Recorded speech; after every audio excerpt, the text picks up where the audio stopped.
Hi, you're listening to MEnbar, the podcast for the Middle East Council on Global Affairs. Welcome to Season 2. I'm your host, Marc Owen Jones. Today we have the honor of welcoming Haid, a non-resident senior fellow at the Middle East Council, and also a senior non-resident fellow at the Arab Reform Initiative and a consulting research fellow at Chatham House's Middle East and North Africa program. Haid, it's great to have you here. Welcome to the podcast.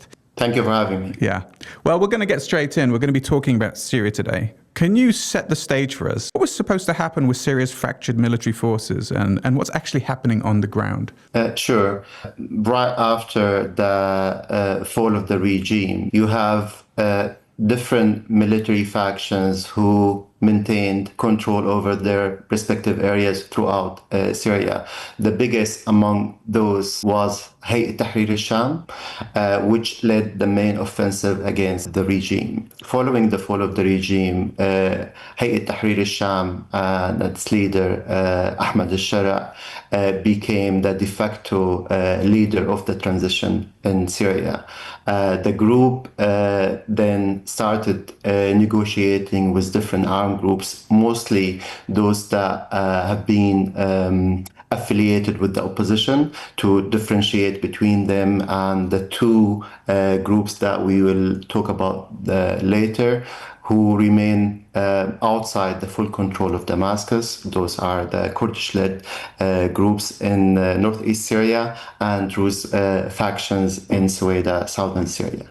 So going back to basically the process that was started after the fall of the regime, the Hayat Tahrir al-Sham reached out to opposition linked factions and then agreed with them to for all of them to merge and operate under the umbrella of the new Ministry of Defense. The groups basically played ball, and then they said we will be willing to do that. And following that, on paper, now the new administration has been creating new structure for the new military, creating different divisions across Syria and allocating different factions to different divisions, appointing new leadership for those divisions and the new structure. But while this on paper seems or gives the impression that things are basically going as planned, you would see a completely different reality on the ground.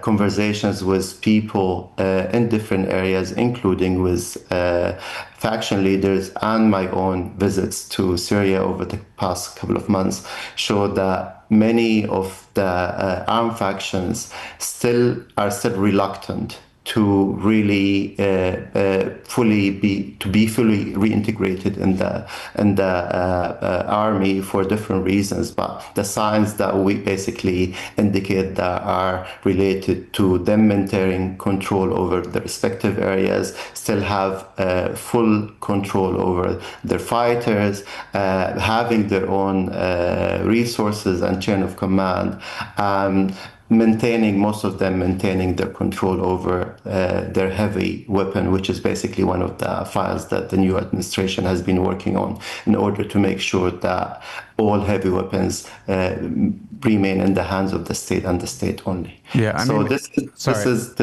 go. No, I was just saying it's perhaps not surprising. I mean, 6 months is a short amount of time, right? So I suppose it's not surprising that there's a level of, uncertainty and mistrust, as you put, right? Exactly. And to be honest, just to also add a few nuances to the discussion, it seems that al-Shara and basically who's the interim president of Syria has been adopting this gradual approach in order to avoid confrontations with those armed factions, which also explains why things are moving slowly in order to avoid any unnecessary clashes that could destabilize the situation in the country. Yeah, I mean, absolutely. And going back to this notion of mistrust that you identified in your policy brief, you talked about entrenched mistrust and you're talking about these obstacles for cooperation. Can you kind of walk us through why former enemies are struggling to serve under the same command structure, especially when it's led by HTS, the group that toppled Assad. I mean, of course, it's unsurprising that you have these different factions struggling to cooperate. But what's the reasons? What underlies that mistrust? Sure. I think to be able to answer that question, we'll have to go back in time to understand the relationship between HTS and those groups prior to overthrowing Assad. If basically you look at first the armed factions that used to operate in northwest Syria, most of those are backed by Turkey. They have their own differences and at times direct clashes with HTS because they were competing over the same pocket of territory that remained outside the control of the regime in northwest Syria. Then you have groups that were also part of the Turkish-backed groups that operated under the umbrella of the Syrian National Army, who previously fought against HTS and were defeated by HTS. So this is just talking about the factions that operated in the same region as HTS. Then you look at other groups who operated in the rest of Syria, then you would see most of those groups did not either hear of HTS or only know HTS as the Al-Qaeda affiliate in Syria. Right. So there's no trust, no relationship whatsoever. Suddenly, you have this group coming to you and telling you you'll have to operate under my leadership. Basically, what's making this process more difficult is that when HTS took power, and then, as I mentioned, they started basically appointing the leadership at the higher level of the new Ministry of Defense, but the army as well. You would see that many of, if not most of the top commanders are affiliated with the group directly, which also did not help because many factions see that as basically maybe an attempt to have a monopoly over the armed forces, but also they feel that they're being marginalized and not being rewarded for their contribution to the fight against Assad. Adding to that, I think many factions are worried that moving forward, when we talk about basically transitional justice and addressing the violations that were committed in the past, at least some of those factions were involved in committing violations, whether those violations were committed against people in their regions or people in other regions. So they fear that they might be basically tried and held accountable for those violations in the past. And because of that, they feel that by maintaining their structures and not giving up arms, they might be able to prevent that from happening and continue to protect themselves from accountability processes in the future. Yeah, I mean, that's always a difficult aspect of transitional justice is a situation where you want to move forward, but people want justice. Trying to balance those things is often too hard and can, as you suggested, lead to further conflict, right? So it's not necessarily an easy line to tread. But yeah, I mean, obviously, we could probably do a special episode specifically on transitional justice. Exactly. But in your policy brief, I mean, you've talked about entrenched mistrust and you explained that really well for our listeners. You also mentioned in your policy brief, which our listeners can find on the Middle East Council website, the financial crisis. This seems to be a big problem too, right? Syria can't fund a unified army, but without unity, it can't attract international investment. How is this also playing out practically for fighters and commanders? Sure. So I think to also better sort of present that, we'll have to understand the financial needs in order to build a unified, professional and cohesive force. You'll need now potentially, we don't know, we don't have the exact number, but we're talking about basically around 100,000 potential fighters who would need salaries.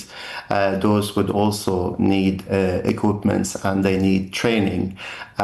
For that, you'll need a lot of money to be able to process that and then continue to pay them salaries that basically the HTS before did not have to pay for those people. If you look at now, we're basically HTS has been dissolved like many other groups, and the entity that is basically responsible for doing that is the state.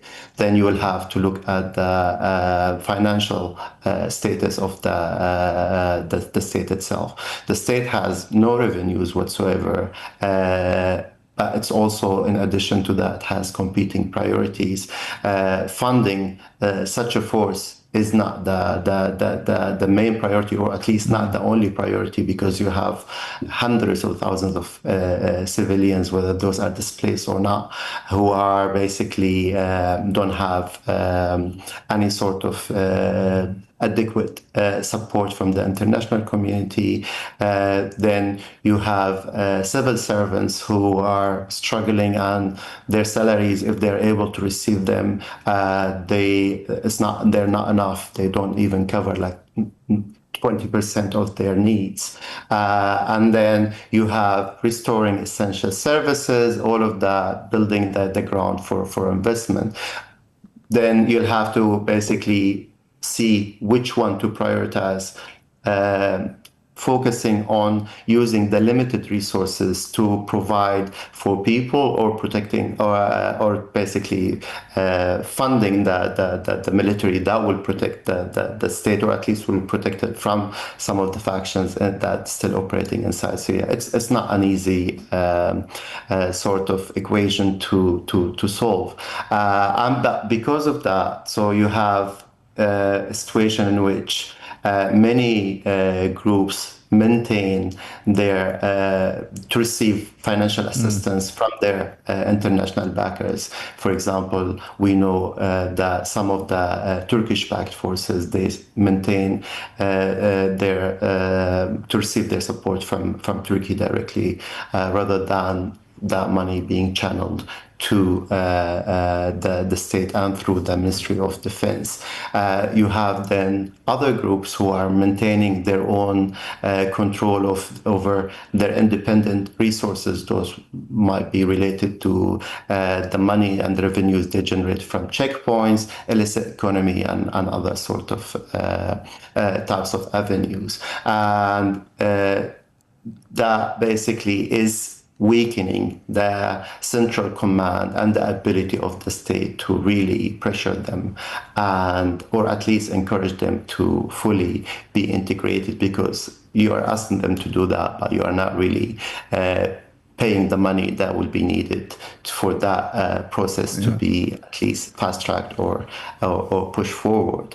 And the final point, I think, is related to the lack of international support provided for the new state in Syria. We have many regional countries who have been talking about providing support to the state, but they're merely saying that we would help training the new forces rather than providing financial funding that would cover the salaries as well as the logistical sort of equipments needed for the new force to be fully equipped. But what are the prospects for this? I mean, Ahmed al-Sharia he's just been in the US. Donald Trump in Riyadh, or in the Gulf, when he visited, announced that they would lift sanctions on Syria. I believe the SDF are still in control of Syria's oil fields, right? I mean, what's the actual picture now for Syria's economy? You said there was no real sources of revenue. Is there sort of a glimmer of hope on the horizon when it comes to removing sanctions? What about the state of the energy exports? What can we expect in this area? Well, there's hope for sure, because, as you mentioned, sanctions have been slowly lifted by different actors. The US had the biggest impact. They announced in May that they will lift their sanctions, but it's a slow process. Right. For now, we're basically seeing announcements here and there, and those announcements are promising, but you don't really see much direct impact on the ground. You go to Syria, I was there just less than 2 weeks ago. People cannot access their money in their bank accounts. They still cannot basically send or receive money through the official banking channels. Investors are still worried about what might happen in Syria. That does not mean that there is no hope, but that hope has not been translated into tangible sort of results on the ground that would at least show signs of improvement for those who live there or those who are willing to go and invest there. But moving forward, there could be basically more direct impact if there is stable, if the situation in Syria is stable and there are rules and regulations that protect the assets of those who will go and invest there. So there's a bit of work that's still needed on the Syrian side as well on the side of the transitional authorities, but I think the potential is definitely there. I mean, just on that, a final note on the financial side, which I guess ties into other elements. Just what's your sense of? I mean, you said you were in Syria 2 weeks ago. What's your sense of Syrians returning from Europe and other places? You know, obviously that kind of puts pressure on state resources. But is there any sense that Syrians returning are also bringing remittances back? Money. I mean, how do you think that plays out into this? Well, there are not that many Syrians returning from Europe and outside of the region. You have people returning from Lebanon, Turkey, and Jordan, but the majority of Syrians are returning from other parts of Syria. Those are the Syrians who were displaced from their areas of origin and had to go and live elsewhere. Now, that is putting a lot of pressure on the areas they're returning to, because those areas are already underserved. They don't have adequate services, as I mentioned, when it comes to water, electricity, but even schools. You have many schools that have been destroyed. They don't have enough basically teachers to provide basically to cater to the people who are returning. Luckily enough, now we have a few months before the new basically school year starts. So hopefully in those couple of months we will see more improvement on that side. But I think that the main issue here is that you have increased pressure on state that is not able to provide for its people, and that will continue to prevent people from returning, especially those who remain outside of the country, because I know many people who are basically asking a question about what's happening in their areas and if they are able to go back or not, and the majority are reaching a conclusion that it's still too early to return, because the environment is not attractive yet, especially if you have children and you have to go and start from scratch looking for a job, providing for your family. All of those conditions are basically not suitable yet to attract a lot of people, and this is why I think we are not seeing big numbers of Syrians, especially from Europe, but also from the neighboring countries, going back in the big numbers right now. Yeah, I mean, that makes sense. And I guess it depends, like you said, where in Syria families were from before they left, which ties into the kind of next point you raise in your policy note here, which is this ideological divide that you've described, right? You've got the SDF, for example, and Druze groups wanting decentralized secular governance versus HTS's centralized sort of Islamist-leaning vision. Is this fundamentally irreconcilable? I think it's one of the big questions that people are trying to figure out, to be honest, because there are many issues here. One of them is that if the discussion is only limited to, let's say, Damascus versus the Syrian Democratic Forces, the SDF, in northeast Syria, or even Druze factions in southern Syria, then it might be difficult to see how they will be able to reach a common ground, because both of them, they have that sort of zero-sum approach to the ongoing negotiations, and that's why we have not been able to see much progress. Now, if you drill it down, it's not only about ideological differences, but it has to do with basically what each of those basically parties want out of those talks. If it comes to the SDF, as you mentioned, they want a decentralized model where they will be able to maintain control over the governance of their respective areas. But in addition to that, they would want to maintain control over the military and security structures in those areas. So we're not only talking about some sort of administrative decentralization, but we're also talking about security/military, even decentralization, or a version of that, because they want to join as groups. They potentially could operate under the umbrella of Damascus, but they will not be directly integrated as individuals. So they want to maintain the current structures they have. In Druze areas, the security/military structures are not that sophisticated, so there are more discussions. The discussions are mostly focusing on decentralization and the identity of the state that is currently emerging, because they don't agree with basically, as you mentioned, the Islamic-leaning sort of approach that the current administration has. But at the end, we still have the majority of Syrians are still outside of that discussion. Have people, we're talking about Damascus, Daraa, Aleppo, Homs, Hama, Idlib. Then those are the people who are not somewhat involved in those discussions. And I think to be able Sorry, when you say not involved, what do you mean?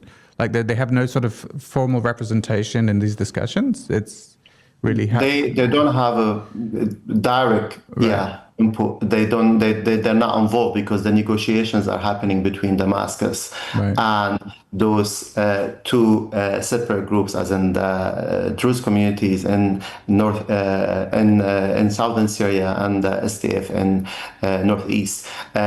Before now, to highlight this, there has been a national dialogue conference that took place earlier this year, but that process was criticized because it was quick and it did not really represent people. More importantly, it did not reflect the discussions that took place and did not allow and create space for people to have those sort of discussions about what sort of state they would like to see in the future, whether we're talking about basically, is it going to be an Islamic state? Is it going to be, I don't know, a secular state? Then you talk about other issues related to the role of the army, what sort of army they would want to see, what role would the army play, and then you talk about basically what sort of governance model you want to see. You talk about the economy, what sort of economy you want to see in Syria, what sort of constitution you want to see, what sort of rights you want to prioritize and protect. All those discussions have not really been taking place among Syrians in order to have a better idea of what people in Syria would want to see. So what happened at this national dialogue? I mean, sorry to interrupt, but like if they weren't having this conversation that you would hope that they would be having, as you said, about constitution, about the future, what were they actually talking about then at this national dialogue? So what happened is that they had a list of 6 or 7 groups, I'm not exactly sure about the exact number, where they discussed some of those issues there, but they discussed it with a small number of people who were invited to those discussions. There was not a proper process in order to know what people think in generally about those, what the public thinks about that. Because when you invite, I don't know, 600 or 1,000 or 2,000 people, is not enough. Those don't represent the country. What you need is proper process in order to understand what people would want to see. That did not happen before. That does not mean it should not happen later. There were justifications provided by Damascus for why the process was so quick at the time, because they wanted to move forward. But we need those discussions and debates to happen to be able to move beyond the SDF versus Damascus or Druze communities versus Damascus, because it will have to be up to the Syrian people collectively to decide what sort of country they want to live in. Yeah, I mean, this is, I suppose, finally on that issue, because the word democracy was sort of mentioned, but there was some discussion of this being deferred, right? Potential having a democratic system being deferred, which would be a means for Syrian people to say what they want, notwithstanding the difficulties of having such a system immediately after conflict. But do you think this enters the debate, the need for some sort of democratic system? Well, democracy has not been a word that Damascus is using. So they're saying that we want to use a sort of consultative processes, this and that. They don't use the word. They have a clear sort of allergy towards it. No D word. But sorry? No D word. No D word, exactly. But that in principle, they agree that there should be consultative processes that would basically allow people to discuss on all of that. And regardless of what word will be used, I think that the bottom line is that those big decisions should not be rushed. Yeah.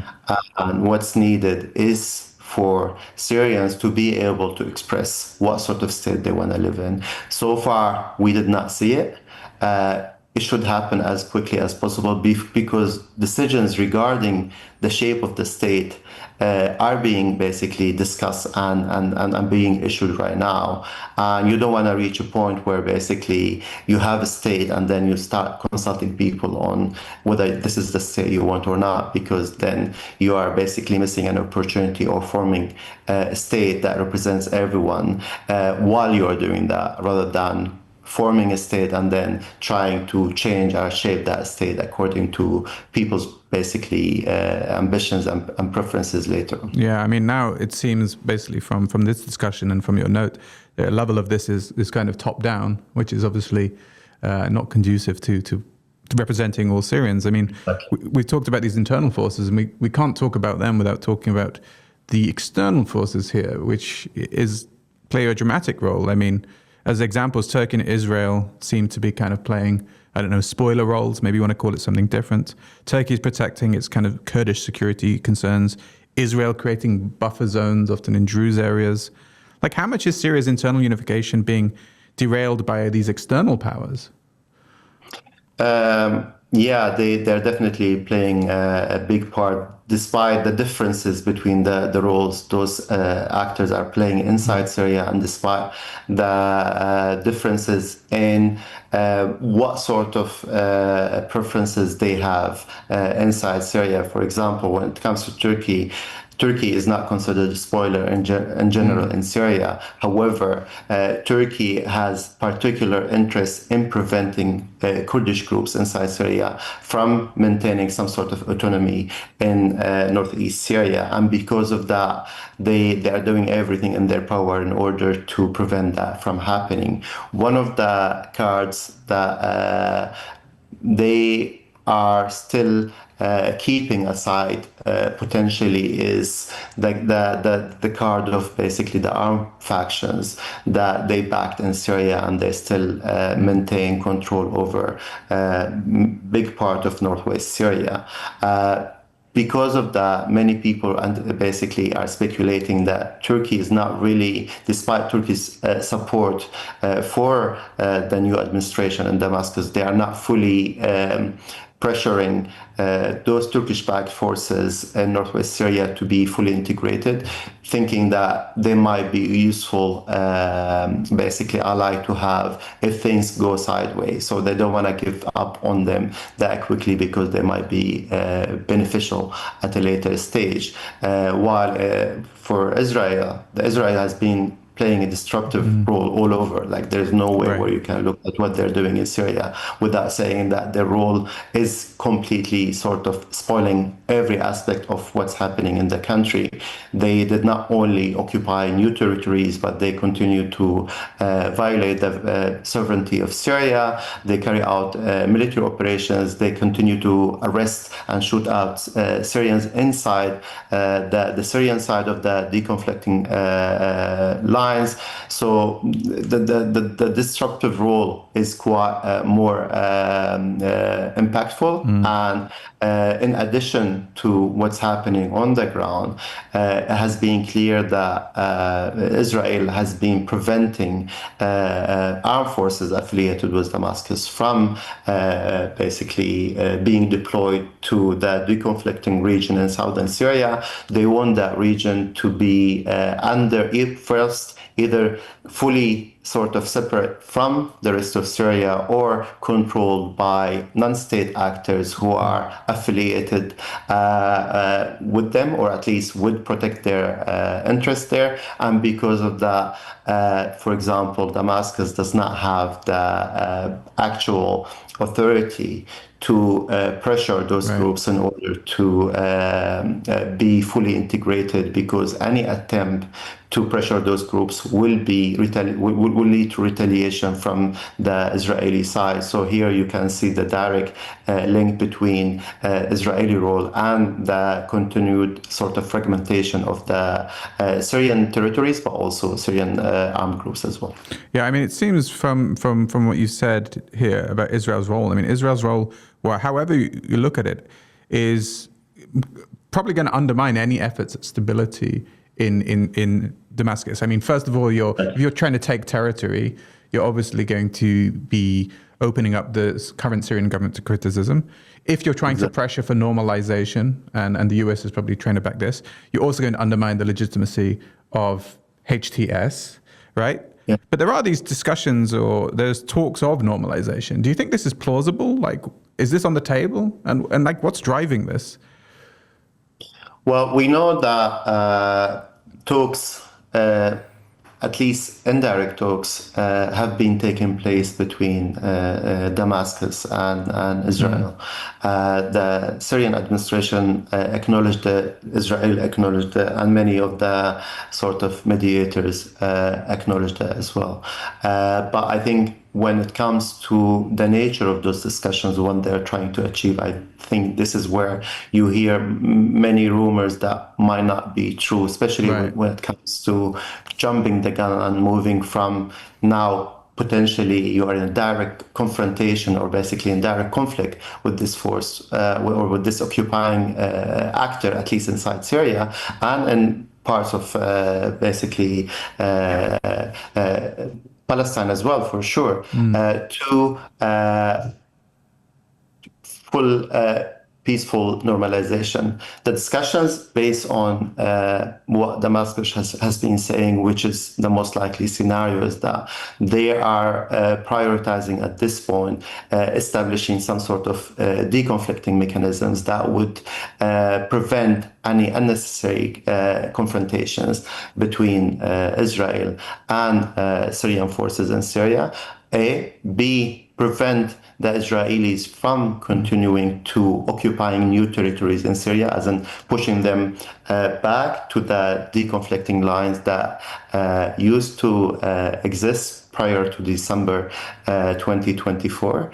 And when that is reached, which is basically the main focus of the talks right now, they said that other issues could potentially be discussed, but they will be linked to other files for sure, as in like basically the future of Palestinian state, the role that Israel is playing not only in Syria but inside Palestine, the regional role, but also in regional discussions. We know that Saudi Arabia has been in basically some sort of discussions with regard to normalizing with Israel. So whatever happens in Syria might not be only related or a direct sort of chat between Syria and Israel, but could be part of that sort of regional normalization process that is happening. Yeah, I mean, you mentioned You mentioned rumors as well. I mean, obviously, there's so many rumors when it comes to negotiation, partly tactical, partly just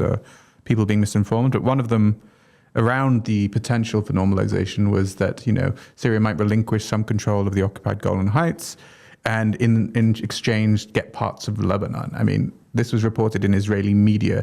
Is this really on the table, or do you think this is a rumor? Because that could, if true, have potential to create further instability between Syria and Lebanon. I think it's a rumor based on my private conversations, but also based on what Damascus and al-Sharia personally has been saying since basically December. He has been saying that we don't want to intervene in anyone's affairs. We don't want to basically overstep. Our focus is Syria and Syria only. Our main priority is to stabilize the country. And if you look at basically the conclusion from those consistent sort of messaging is that they will not basically intervene in issues related to domestic issues in Lebanon, let alone take over new territory that they don't have a claim over or they did not even push for. So why would they do that? Plus, that will not only cause tensions with basically the Lebanese state, but will also violate the sovereignty of the Lebanese state, which would basically poison the relationship between Syria and the international community, which has been improving. So why would they do that? Also, if you look at the domestic sort of implications of that, by agreeing to give up part of the occupied Golan Heights to the Israeli basically side, then you will potentially open the door for criticism from Syrians themselves, because this is not something that an interim president can decide on. It's an issue for the whole nation to decide on, because this is claim to Syrian territory that no one can relinquish. Our sort of right to get it back, no matter who that person is, especially if that person is not basically democratically elected. And because of that, I don't think that those rumors are credible at all. Yeah, I mean, it seems absolutely implausible, as you said. You can barely secure your own borders. Why would you take on more and risk creating conflict? And you have enough problems. Why would you add to them? Absolutely. So yeah, it was just interesting to see those reports. So it was great to get your perspective on that. So looking ahead now, I mean, we've highlighted a lot of problems. Much of this is, sort of limited control over the whole country within the sovereign boundaries, different groups with different interests, not just financial or economic, but often ideological, often groups tied to external actors with different interests. I mean, to an observer, this might look like the inevitable outcome is some sort of federal system by necessity. Right? Is that what's going to happen? Or do you see, this kind of fragmentation leading to renewed conflict? What should we be looking for in the coming months? Well, I think the word federalization is not used by anyone in Syria. So I think that will be unlikely, because it's a word that everyone is sort of allergic to. What we could potentially be looking at is some sort of decentralization, whether that is asymmetric decentralization or symmetric decentralization, meaning that maybe we'll have different arrangements in different areas, or we'll have the same arrangement all over Syria. Damascus has been quite clear they don't want any sort of decentralization in Syria, because for al-Sharia, he wants to maintain full control over all aspects of the Syrian territories and the Syrian state, to be able to move quickly and make decisions and not basically fall in the trap that other countries in Lebanon and Iraq, where basically you have competing parties paralyzing the government and preventing it from making decisions. However, I think if you look at what's happening, you cannot really peacefully reach that sort of end goal without entering direct confrontations, because as I mentioned, the SDF in northeast Syria, Druze communities in the south, but also potentially others, don't want to see a centralized model imposed again and enforced again on all of Syria, because many don't think that this is the right model to be used. So I think how the two actors, now talking about the actors who are in direct political talks, will find, and if they can find, a common ground to overcome their differences will be one of the sort of factors that will determine what would come next in Syria, whether we will see peaceful settlement that will basically lead to common agreement that will be implemented in parts of Syria or all over Syria, or going back to direct confrontations between different actors, but those confrontations are limited to specific regions or not. What to look out for, I think, as I mentioned, the outcome of the negotiations that are still ongoing. We know that Damascus is currently reviewing the administrative law number 107, which basically talks about what sort of governance model is going to be implemented in Syria. So paying attention to that and seeing how the new law will shape the arrangements on the ground or reshape them, whether we will see some sort of decentralization, whether you call it that or not, promoted through the new sort of proposed law or not. The new constitution is one of the issues that the new constitution that will be potentially written in the upcoming 2 to 3 years will have to address, and issues related to how the ability of Damascus to stabilize the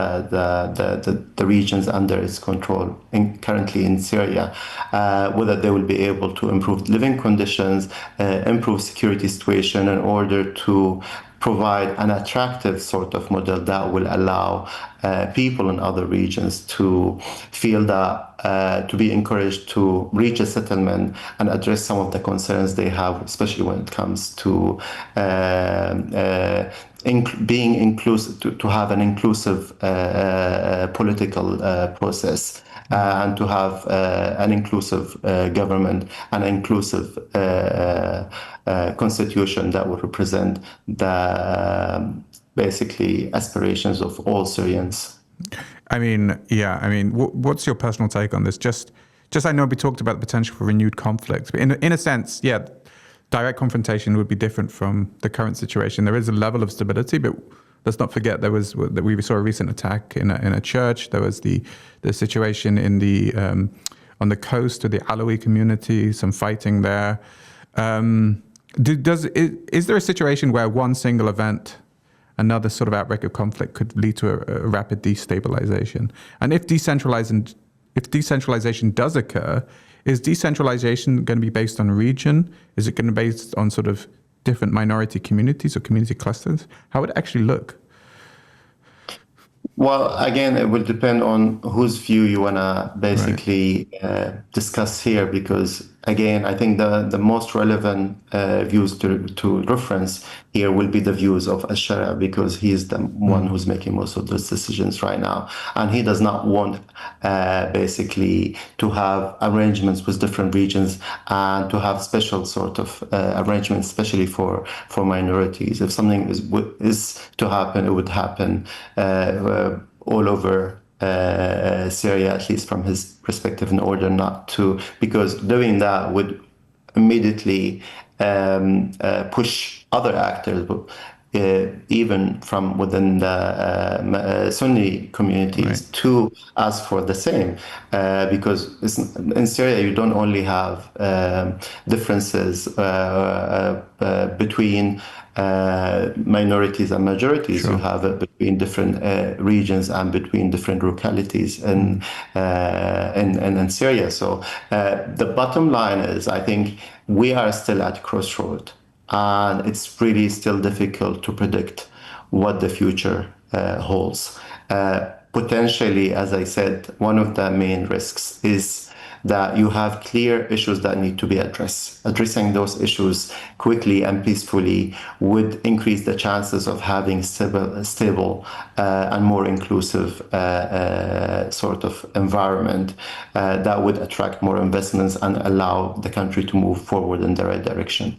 While if you don't address those issues quickly and peacefully and meaningfully, then the risks of basically clashes or violent sort of episodes, whether those are episodes related to what we saw in coastal areas or in other areas like in the Sweden and other parts of rural Damascus, or even the explosions that took place against the church in Damascus could be potentially examples of what sort of violence we might see there. And I think the main issue to highlight here is that the scale of the violence will not be the only factor that will basically destabilize Syria and prevent it from moving in the right direction, because one or two attacks would be enough to basically prevent people from having the confidence that their investments in Syria will be safe.